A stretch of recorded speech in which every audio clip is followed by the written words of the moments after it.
श्री हरि वसुदेव सुतम देवम कंस चाणूरमर्दनम देवकी परमानंदम कृष्णम वंदे जगद्गुरु। उत्तर प्रदेश के राज्यपाल आनंदीबेन पटेल, मुख्यमंत्री श्रीमान योगी आदित्यनाथ जी, गीता प्रेस के श्री केशवराम अग्रवाल जी, श्री विष्णु प्रसाद जी, सांसद भाई रवि किशन जी, अन्य महानुभाव, देवी और सज्जनों, सावन का पवित्र मास, इंद्रदेव का आशीर्वाद, शिवावतार गुरु गोरखनाथ की तपोस्थली और अनेकानेक संतों की कर्मस्थली ये गीता प्रेस गोरखपुर। जब संतों का आशीर्वाद फलीभूत होता है तब इस तरह के सुखद अवसर का लाभ मिलता है। इस बार का मेरा गोरखपुर का दौरा विकास भी, विरासत भी, इस नीति का एक अद्भुत उदाहरण है। मुझे अभी चित्रमय शिव पुराण और नेपाली भाषा में शिव पुराण के विमोचन का सौभाग्य मिला है। गीता प्रेस के इस कार्यक्रम के बाद मैं गोरखपुर रेलवे स्टेशन जाऊंगा। आज से ही गोरखपुर रेलवे स्टेशन के आधुनिकीकरण का काम भी शुरू होने जा रहा है और मैंने जब से सोशल मीडिया पर इसकी तस्वीरें डाली है, लोग हैरान होकर के देख रहे हैं। लोगों ने कभी सोचा ही नहीं था कि रेलवे स्टेशनों का भी इस तरह कायाकल्प हो सकता है। और उसी कार्यक्रम में मैं गोरखपुर से लखनऊ के लिए वंदे भारत ट्रेन को हरी झंडी दिखाऊंगा और उसी समय जोधपुर से अहमदाबाद के बीच चलने वाली वंदे भारत एक्सप्रेस को भी रवाना किया जाएगा। वंदे भारत ट्रेन ने देश के मध्यम वर्ग को सुविधाओं और सहूलियतों के लिए एक नई उड़ान दी है। एक समय था जब नेता लोग चिट्ठियां लिखा करते थे कि हमारे क्षेत्र में इस ट्रेन का एक जरा होल्ड बना ले, उस ट्रेन का होल्ड बना ले। आज देश के कोने कोने से नेता मुझे चिट्ठियां लिखकर कहते हैं कि हमारे क्षेत्र से भी वंदे भारत चलाइए। ये वंदे भारत का एक क्रेज है। इन सारे आयोजनों के लिए मैं गोरखपुर के लोगों को, देश के लोगों को बहुत बहुत बधाई देता हूं। साथियों, गीता प्रेस विश्व का ऐसा इकलौता प्रिंटिंग प्रेस है जो सिर्फ एक संस्था नहीं है बल्कि एक जीवंत आस्था है। गीता प्रेस का कार्यालय करोड़ों करोड़ लोगों के लिए किसी भी मंदिर से जरा भी कम नहीं है। इसके नाम में भी गीता है और इसके काम में भी गीता है। और जहां गीता है वहां साक्षात कृष्ण है और जहां कृष्ण है वहां करुणा भी है, कर्म भी है, वहां ज्ञान का बोध भी है और विज्ञान का शोध भी है। क्योंकि गीता का वाक्य है वासुदेवः सर्वम्, वासुदेवः सर्वम्। सब कुछ वासुदेवमय है, सब कुछ वासुदेव से ही है, सब कुछ वासुदेव में ही है। भाई और बहनों, 1923 में गीता प्रेस के रूप में यहां जो आध्यात्मिक ज्योति प्रज्वलित हुई, आज उसका प्रकाश पूरी मानवता का मार्गदर्शन कर रहा है।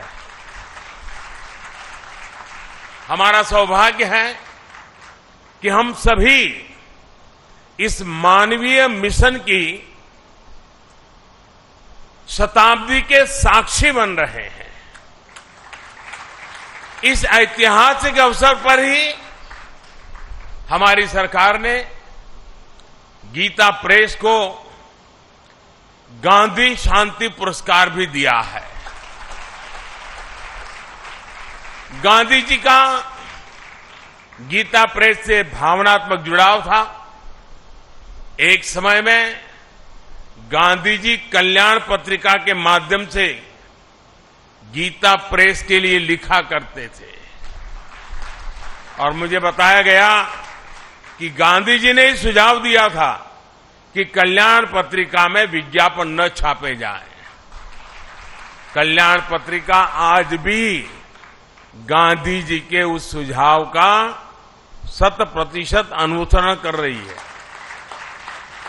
मुझे खुशी है कि आज ये पुरस्कार गीता प्रेस को मिला है। ये देश की ओर से गीता प्रेस का सम्मान है, इसके योगदान का सम्मान है और इसकी 100 वर्षों की विरासत का सम्मान है।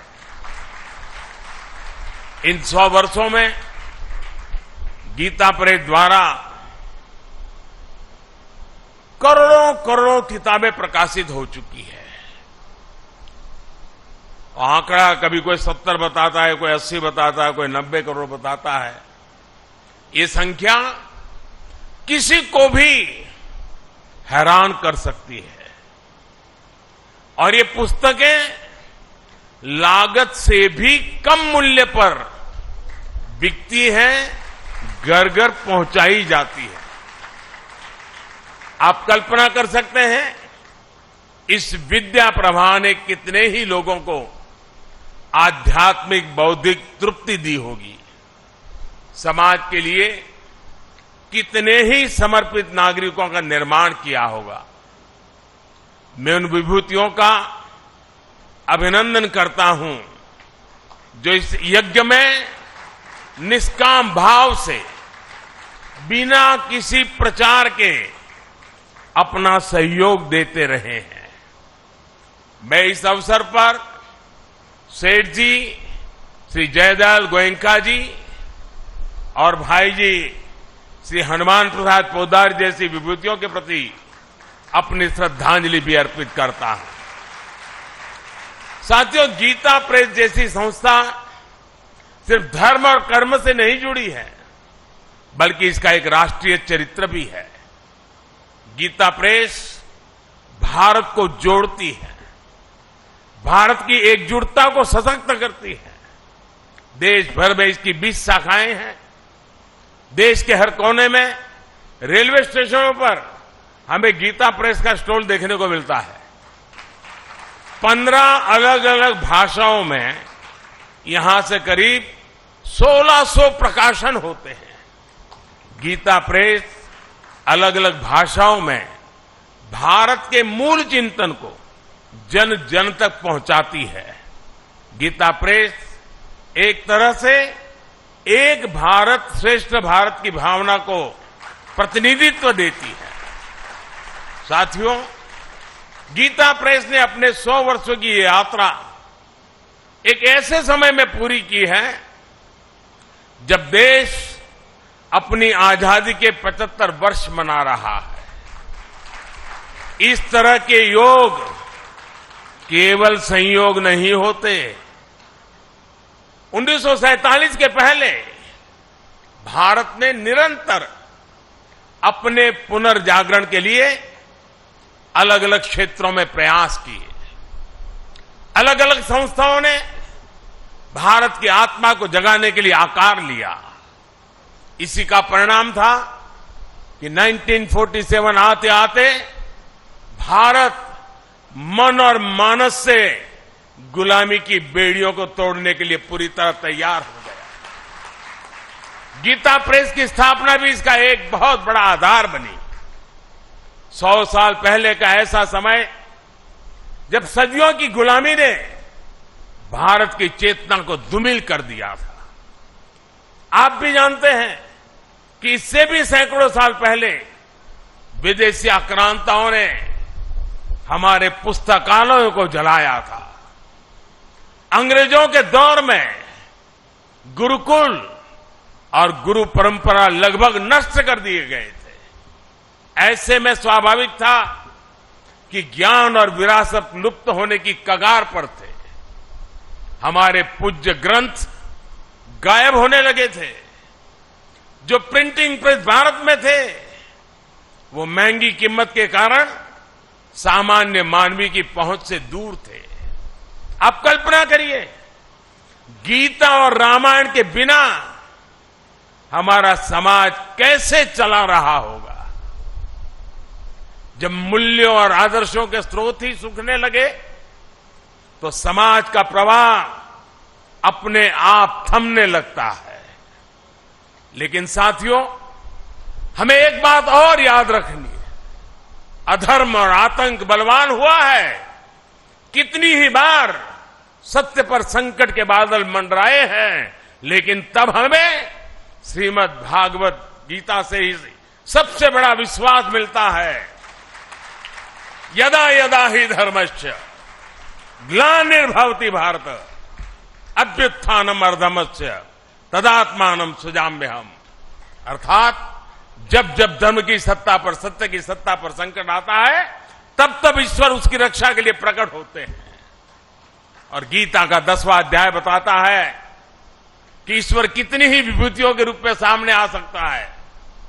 कभी कोई संत आकर समाज को नई दिशा दिखाते हैं, तो कभी गीता प्रेस जैसी संस्थाएं मानवीय मूल्यों और आदर्शों को पुनर्जीवित करने के लिए जन्म लेती है।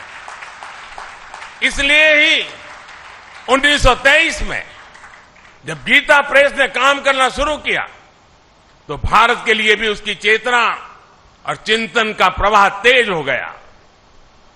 गीता समेत हमारे धर्म ग्रंथ फिर से घर घर गूंजने लगे।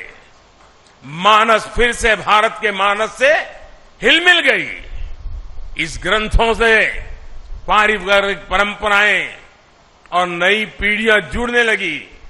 हमारे पवित्र ग्रंथ आने वाली पीढ़ियों की थाती बनने लगे।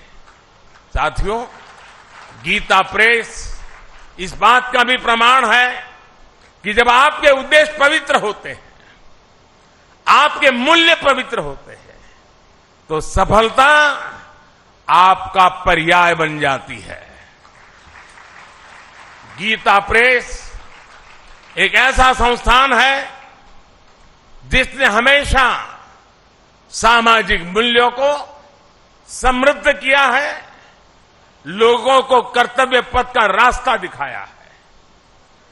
गंगा जी की स्वच्छता की बात हो, योग विज्ञान की बात हो, पतंजलि योग सूत्र का प्रकाशन हो, आयुर्वेद से जुड़ा आरोग्य अंक हो, भारतीय जीवन शैली से लोगों को परिचित करवाने के लिए जीवनचर्या अंक हो, समाज में सेवा के आदर्शों को मजबूत करने के लिए सेवा अंक और दान महिमा हो, इन सब प्रयासों के पीछे राष्ट्र सेवा की प्रेरणा जुड़ी रही है, राष्ट्र निर्माण का संकल्प रहा है। साथियों, संतों की तपस्या कभी निष्फल नहीं होती, उनके संकल्प कभी शून्य नहीं होते। इन्हीं संकल्पों का परिणाम है कि आज हमारा भारत सफलता के नित्य नए आयाम स्थापित कर रहा है। मैंने लाल किले से कहा था, और आपको याद होगा, मैंने लाल किले से कहा था कि ये समय गुलामी की मानसिकता से मुक्त होकर अपनी विरासत पर गर्व करने का समय है। और इसलिए शुरुआत में भी मैंने कहा, आज देश विकास और विरासत दोनों को साथ लेकर चल रहा है। आज एक और भारत डिजिटल टेक्नोलॉजी में नए रिकॉर्ड बना रहा है, तो साथ ही सदियों बाद काशी में विश्वनाथ धाम का दिव्य स्वरूप भी देश के सामने प्रकट हुआ है। आज हम वर्ल्ड क्लास इंफ्रास्ट्रक्चर बना रहे हैं, तो साथ ही केदारनाथ और महाकाल महालोक जैसे तीर्थों की भव्यता के साक्षी भी बन रहे हैं। सदियों बाद अयोध्या में भव्य राम मंदिर का सपना, हमारा सपना पूरा होने जा रहा है। हम आजादी के 75 साल बाद भी अपनी नौसेना के झंडे पर गुलामी के प्रतीक चिन्ह को ढो रहे थे।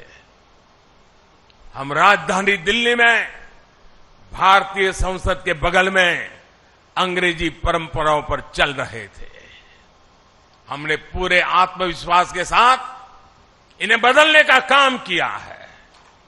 हमने अपनी धरोहरों को, भारतीय विचारों को वो स्थान दिया है जो उन्हें मिलना चाहिए था।